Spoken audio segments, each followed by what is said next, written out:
Okay, hello friends, ETPC here, fixing a coffee mug the handle broke off on. What you're going to need is some super glue, your handle, and your cup. Alright, make sure that your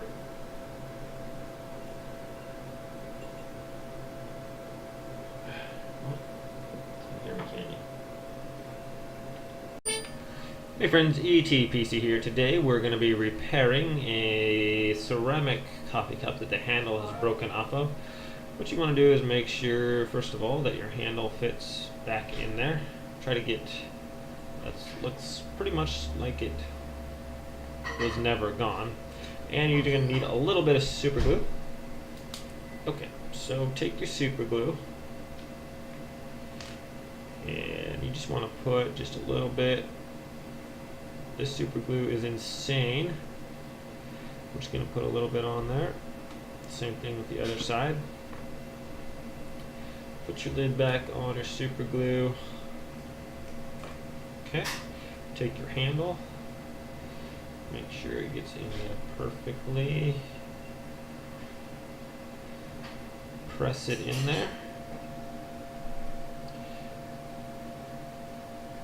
Okay, this super glue is pretty good. Actually, it's really good. So it's just some generic super glue I picked up at the dollar store, but it's pretty amazing. And you should only have to do it for a few seconds, and it should be good enough. So there we go, and it is holding. I don't know if it'll stand the dishwasher or not. It might. So there we go, my friends. Almost imperceptible. If it's a clean break, usually you can put it back together without making too much of a noticeable crack or line there. So you can, if there's extra super glue on there, you can wipe it off with a wet cloth. So thanks for watching, my friends, and everyone have a great day.